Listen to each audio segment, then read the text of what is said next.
அனைவருக்கும் வணக்கம். நாம் தமிழர் கட்சி என்ன சாதித்தது, நாம் தமிழர் கட்சி இந்த அரசியலில் இதுவரைக்கும் செய்த நன்மைகள் என்ன அப்படின்னு சொல்லி பலவாறு கேள்விகள் நம்மக்கிட்ட சில பேர் கேட்பாங்க. அந்த அறிவியலாங்க சில பேர் கேட்பாங்க. அவர்களுக்கு ஒரு சின்ன ஒரு புகைப்படம் போதுங்க. இந்த ஒற்றை புகைப்படம் உலகத்தமிழர் இருக்கக்கூடிய பாதிக்கப்பட்ட மக்கள், ஒடுக்கப்பட்ட மக்கள், நசுக்கப்பட்ட மக்கள், தமிழ்நாட்டில் இருக்கக்கூடிய நீதி கிடைக்காத மக்களுக்கு நாம் தமிழர் கட்சி எவ்வளவு முதன்மையானது, நாம் தமிழர் கட்சியுடைய இருத்தல் இங்கே இருக்கக்கூடிய மக்களுக்கு எவ்வளவு தேவையானது என்பதற்கு மிகச்சிறந்த ஒரு ஊர் எது ஊர்னு பார்த்துக்கிட்டிங்கன்னா வேங்கை வயல். இந்த வேங்கை வயல் சொன்னாலே தமிழ்நாட்டில் இருக்கக்கூடிய பெரும்பான்மையாக அரசியல் தெரிந்த எல்லாருக்குமே தெரியும். வேங்கை வயல் ஊரை ஒருத்தர் ஏவனும் கேள்விப்பட்டிருப்போம்.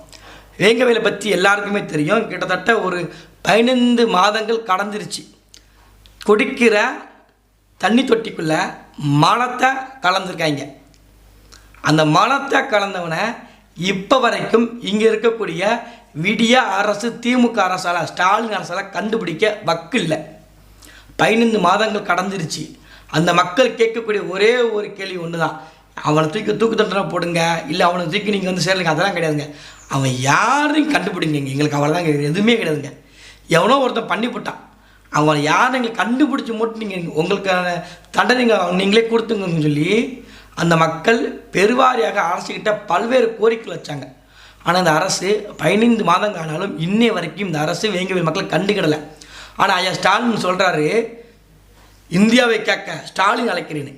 நீங்கள் ஸ்டாலின் அழைக்கலை, வேங்கை மக்களை அழைச்சாங்க, நீங்கள் அங்கே போகலை. வேங்கை உதயநிதி ஸ்டாலின் அழைச்சாங்க, அங்கே நீங்கள் போகலை. ஆனால் பன்வாரிலால் புரோஹித்துடைய பேத்தி கல்யாணத்துக்கு இங்கேருந்து பஞ்சாபு போகிறார் உதயநிதி ஸ்டாலின் அவர்கள். வேங்கை வயலுக்கு போகலை, திருச்சிக்கு பிரச்சாரத்துக்கு போவார். ஆனால் பக்கத்தில் இருக்கக்கூடிய புதுக்கோட்டையை மட்டும் அங்கே இருக்கக்கூடிய வேங்கை வயலுக்கு இது வரைக்கும் இன்னைய வரைக்கும் எந்த ஒரு அரசியல் கட்சியாலும் போகினதே கிடையாதுங்க. வேங்கை வயல் மக்கள் பாதிக்கப்படும் போது முதல் ஆளாக முதல் தளத்தில் போய் நின்று குரல் கொடுத்த ஒரே கட்சித் தலைவர் அண்ணன் சீமானவர்கள் தான். அதற்கு பிறகு தான் யார் போனால், திருமானனே போனார். இதுதான் வரலாறு. அப்போ வேங்கை வயல் மக்கள் பாதிக்கப்படும் போது துணையாக அந்த பக்கத்தில் இருக்கக்கூடிய மக்களுக்கு நீதி கிடைக்க வேண்டும் என்று தொடர்ச்சியாக போராடிய ஒரு கட்சி உண்டுன்னா அது நாம் தமிழர் கட்சி மட்டும்தான். இப்போ வரக்கூடிய நாடாளுமன்ற தேர்தலில் வேங்கை வயல் மக்கள் வந்து புறக்கணிக்கிறோம், நாங்கள் தேர்தலில் வந்து வாக்கு செலுத்தல, எங்களுக்கு நீதி கிடைக்கலன்னு சொல்லி புறக்கணிக்கிறாங்க. அது அவர்களுடைய ஒரு ஆதங்கம். எங்கள் ஆதங்கத்தை வெளிப்படுத்தணும். கிட்டத்தட்ட 15 மாதம் ஆயிடுச்சு, இன்னை வரைக்கும் குற்றவாளி யாரையும் கண்டுபிடிக்க முடிய மாட்டேங்கி. இதன் மூலமாக ஒரு யாராவது அரசியல்வாதி வரமாட்டாங்களா, நமக்கு நீதி கிடைக்கான்னு சொல்லி மக்கள் வந்து அரசியலை புறக்கணிக்கிறாங்க, இந்த தேர்தலை புறக்கணிக்கிறாங்க. அப்போ எந்த ஒரு அரசியல் கட்சியுமே வேங்கை ஊருக்குள்ளே போகவே இல்லை. இந்த தேர்தல் ஆரம்பித்ததுலேருந்து பிரச்சாரத்திலேருந்து ஒரு கட்சியுமே போகவே இல்லை. முதல் முறையாக நாம் தமிழர் கட்சி திருச்சியினுடைய வெற்றி வேட்பாளர் அண்ணன் ஜல்லிக்கட்டு ராஜேஷ் அவர்கள் நேரடியாக வேங்கை வயல் ஊருக்குள்ளே போய் காவல்துறை தடுத்து நிறுத்துகிறாங்க. அந்த ஊருக்குள்ளே போகாதீங்க, அங்கே அரசியல் புறக்கணிப்பு பண்ணிக்கிறாங்க, எதுவும் பிரச்சனை வந்துருக்கு, நீங்கள் போகாதீங்கன்னு சொல்கிறாங்க. தடையை மீறி அன்னை சாட்டிய துறைமுறை உட்பட எல்லாரும், திருச்சி ஊரர்கள் உட்பட எல்லாருமே அந்த பகுதிக்கு போகிறாங்க. எந்த மக்களும் அதை தடுக்கவே இல்லை. அப்போது வேங்கை வயல் மக்களுடைய அங்கே நடந்த அநீதிக்கு அதற்கு நீதி பெற்றுக் கொடுக்கக்கூடிய ஒரே கட்சி நாம் தமிழர் கட்சி என்று அந்த மக்கள் உணர ஆரம்பிச்சிருக்காங்க. தேர்தல் புறக்கணிச்சவங்க, எங்களை அங்கே வாக்கு செலுத்த மாட்டோம் சொல்லக்கூடியவங்க, எந்த ஒரு அரசியல் கட்சியாலும் எங்கள் ஊருக்குள்ள வராதிங்கன்னு சொல்லக்கூடியவங்க நாம் தமிழர் கட்சியை உள்ளே அனுமதிச்சிருக்காங்கன்னா இது மிகப்பெரிய வெற்றிங்க. இது வந்து தமிழர்கள் பக்கம், பாதிக்கப்பட்ட மக்கள் பக்கம் நாம் தமிழர் கட்சி எந்த அளவிற்கு இருக்குது என்பதற்கு மிகச்சிறந்த உதாரணம் தான் இந்த வேங்கை வயல் மக்கள் நம்மளை ஆதரித்தது. இது ஒட்டுமொத்தமாக ஒடுக்கப்பட்ட மக்களின் குரலாக நம்ம பார்க்கப்படுறோம். நாங்கள் திருமாவளவன் இருக்கிறாங்க, ஸ்டாலின் இருக்கிறாரு சிறுபான்மை மக்களுக்காண்டி அப்படின்னு கதை விட்டாலுமே களத்தில் மக்கள் உண்மையாக யார் நேசிப்பார்கள் என்பதற்கு சிறந்த உதாரணம் தான் இந்த ஒற்றை புகைப்படம். வேங்கை வயல் அந்த தனித்தொட்டி பக்கத்தில் இருந்தே அண்ணன் சாட்டை திருமுறை அவர்கள் பேசுகிறாங்க.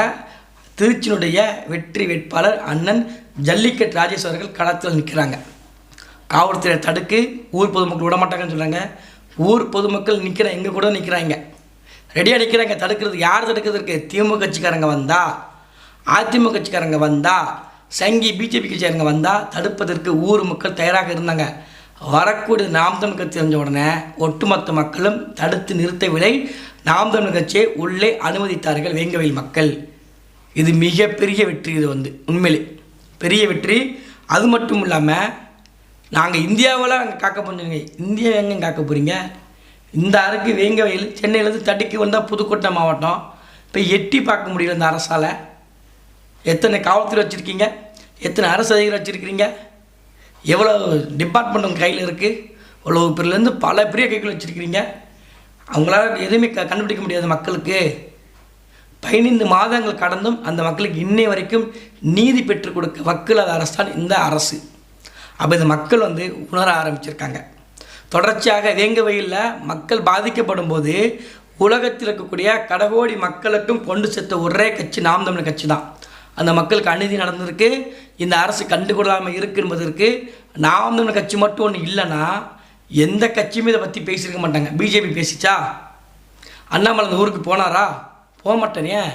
அங்கே இருக்கக்கூடிய மக்களுடைய எண்ணிக்கை வாக்கு சதவீதம் கம்மி, ஆனால் அதுக்கு எதிர்த்தரக்கூடிய வாக்கு சதவீதம் அதிகம். அப்போ அங்கே போனோம்னா பெரும்பாலான சாதி மக்களுடைய வாக்கு நம்ம இலக்க நேரிடுன்னு சொல்லி திமுக போல, அதிமுக போல, பிஜேபி போல வாக்கு முக்கியம் இல்லை, தமிழ்நாட்டு மக்களுடைய வாழ்க்கை முக்கியம் என்று இருக்கக்கூடிய நாம் தமிழர் கட்சியோட தலைமை ஒருங்கிணைப்பாளர் சீமான் தான் நேரடியாக களத்துக்கு போனார். நேரடியாக மக்கள் சந்தித்தார். அந்த பாதிக்கப்பட்ட மக்களுக்கு ஆறுதல் கூறிய ஒரே கட்சி தலைவர் முதலாக சென்ற அண்ணன் சீமான் தான். அப்போது இதையெல்லாம் பார்த்த மக்கள் என்ன செய்கிறாங்க? நாம் தமிழர் கட்சியை மக்களுக்கு அரசியல் தெரிஞ்சு அரசியல் புரிஞ்சு நாம் தமிழர் கட்சியை உள்ளே அனுமதிச்சிருக்காங்க. இது ஒரு பெரிய நமக்கு கிடைத்த வெற்றியாக தான் கருதப்படுது. இன்னொரு பக்கத்தில் பிஜேபி உள்ளே வந்துருங்க, ஆர்எஸ் உள்ளே வந்துருங்க, நீங்கள் திமுக ஓட்டு போடுங்க, திமுக தான் எல்லாம் தடுக்கும்படியும் பேசிகிட்டு இருக்காங்களா. இன்றைக்கி இணையமைச்சர் எல்முருகன் ஆர்எஸ்னுடைய அணி ஊர்வலம் நடைப்பயணம் அப்படி லெஃப்ட்னு சொல்லுவாங்களா, அந்த மாதிரி நடைப்பயணத்தில் நடந்து போகிறாரு. ஆர்எஸ்எஸ் அணி ஊர்வலம் தமிழ்நாட்டில் சென்னையில் நடந்துக்கிட்டு இருக்கு.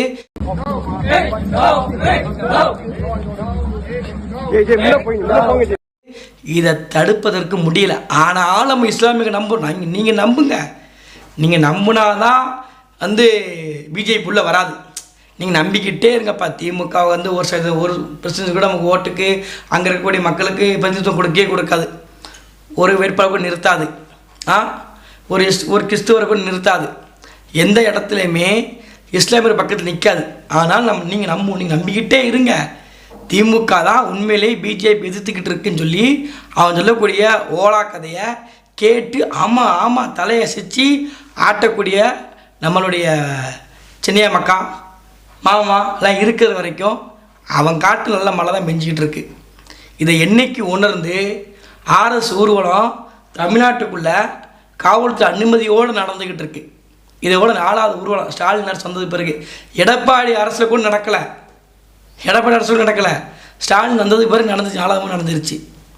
ஆனால் நீங்கள் நம்பிக்கிட்டு இருக்கிறீங்க தமிழ்நாட்டுக்கு ஸ்டாலின் அரசு நல்ல அரசு அப்படின்ட்டு.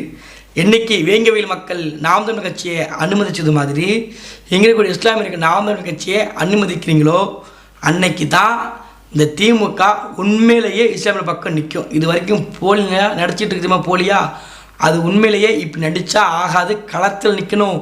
நோன்பு கஞ்சி மட்டும் குடிக்கிறதுக்கு தொப்பி போட்டு போகக்கூடாது. அவருக்கு வரக்கூடிய எண்ணெயை போன்ற திட்டங்களை நம்ம கையெழுத்து போட்டோம்ல, அந்த கையெழுத்து போடுறது முன்னக்கூட்டி இஸ்லாமியர்கள் எப்படி போராடுவார்கள், அவர்கள் பக்கம் நிற்கணும் என்பது அப்போ தான் உங்களுக்கு புரியும்.